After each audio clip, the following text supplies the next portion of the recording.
Hello students, today we are going to talk about nerve impulse.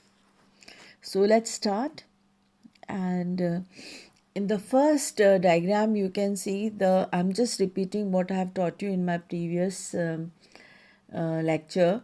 This is the structure of a neuron. Neuron are the cells which make our nervous system. Nervous system जिन cell से बनता है उनको neuron कहते हैं और ये एक स्ट्रक्चर ऑफ न्यूरॉन है जिसमें I am just repeating it. There is a cyton. Cyton के अंदर न्यूक्लियस है, सोमा है, then there is a axon. जहाँ से एक्सॉन बन रहा है उसे एक्सॉन हिलॉक कहते हैं. This axon is covered with the myelin sheath. और जहाँ पे द माइलिन शीथ टूटी उसे there are some breaks, okay, and then we have these axons. They are getting connected to the muscle fiber.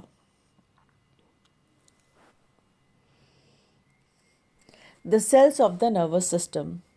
Presynaptic terminals refer to the endpoints of an axon responsible for releasing chemicals to communicate with other neuron. So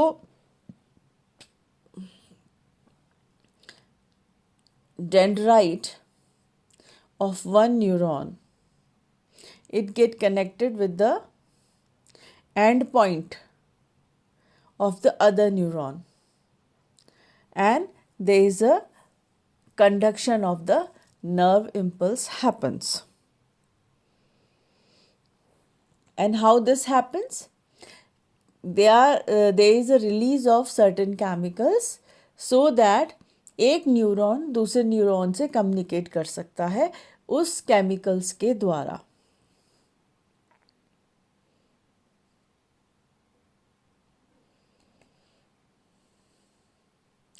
जहाँ axon से ही pre synaptic terminals निकलते हैं जो दूसरे neuron के dendrite से connect हो जाते हैं. The term used to describe the neuron include the following. पहला है efferent axon. It refers to bringing information into the structure. Efferent axon refers to carrying information away from the structure. Interneurons or intrinsic neurons are those whose dendrites and axons are completely contained within the structure.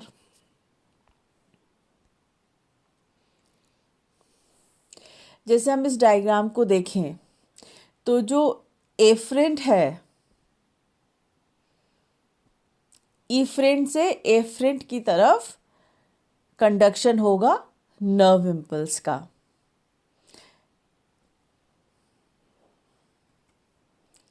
Neurons very in size, shape and function. The shape of a neuron determines it's connection with other neurons and its connections with other neurons. Okay. The function is closely related to the shape of the neuron. Neuron के अलग अलग size होते हैं, अलग अलग shape होते हैं और अलग अलग फंक्शन होते हैं. जो न्यूरॉन का शेप है वो बहुत ज़्यादा उसके फंक्शन पे डिपेंड करता है, उसी हिसाब से उसका शेप होता है.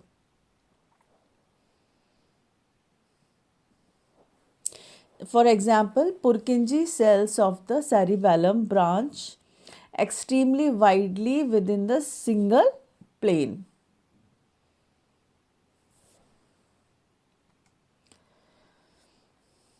So here we can see, we were talking that Purkinje में बहुत ज़्यादा branched होते हैं, तो you can see here these are the branch neurons and अलग अलग structures हैं. जैसे यहाँ पे dendrites बहुत ज़्यादा branched हैं, there is a single axon.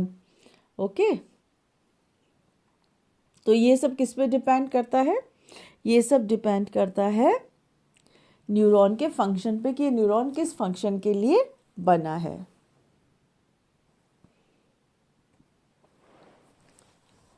The blood-brain barrier is a mechanism that surrounds the brain and blocks most of the chemicals from entering. This is very important. ये बहुत ज़रूरी है कि हमारे ब्रेन तक बहुत सारे वायरसेस वगैरह नहीं पहुँचे। उसके लिए हमारे पास ब्लड ब्रेन बैरियर है जो ब्रेन को सराउंड करता है और बहुत सारे केमिकल्स को ब्रेन में घुसने से रोकता है। Our immune system destroys damaged or infected cells throughout the body. हमारा इम्यून सिस्टम हमें सारे इन्फेक्शन से बचाता है। Because neurons in the brain generally do not regenerate, it is vitally important for the blood-brain barrier to block incoming viruses, bacteria, and other harmful materials from entering.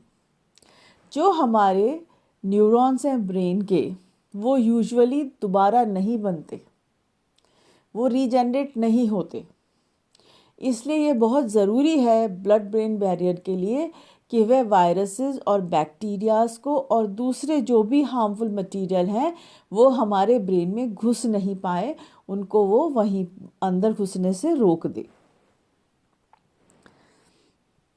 So here we are describing that this is actually a blood vessel। तो blood brain barrier को describe करा, ये मैंने जिस सब समझाने के लिए डायग्राम को यहाँ पे रखा है। There is no need for you to use in the your answers. So here you can see CO2 का इन एंड आउट है, okay. Then amino acid transport भी हो रहा है, ग्लूकोज ट्रांसपोर्ट भी हो रहा है, फैट सॉल्युबल मॉलिक्यूल्स भी इन एंड आउट हो रहे हैं, और सेल वॉल के टाइट जंक्शंस हैं और एंडोथेलियल सेल्स की कवरिंग है जिससे harmful tissues, harmful bacteria, viruses हमारे ब्रेन तक नहीं पहुँचे।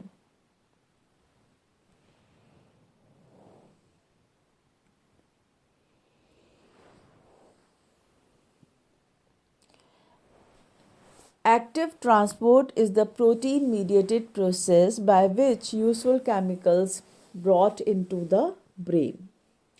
Glucose, hormones, amino acids, and vitamins are brought into the brain through active transport. Glucose is a simple sugar that is primary source of nutrition for neurons. Thiamine is a chemical that is necessary for the use of glucose. Active transport एक protein mediated process है जिसके द्वारा useful chemicals brain में पहुंचाए जाते हैं। कौन कौन से हैं? जैसे ग्लूकोज है, हार्मोन्स है, एमिनो एसिड्स हैं एंड वाइटामिन्स हैं, वो सब ब्रेन में एक्टिव ट्रांसपोर्ट के द्वारा आते हैं। एक्टिव ट्रांसपोर्ट का मतलब ऐसा ट्रांसपोर्ट जिसमें एनर्जी लगती हो।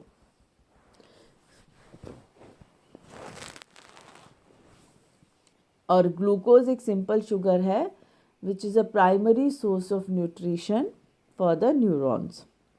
थायमीन बहुत इम्पोर्टेंट केमिकल है जिसके प्रेजेंस में ही ग्लूकोज का यूज़ होता है। ये नेसेसरी है ग्लूकोज के यूज़ के लिए।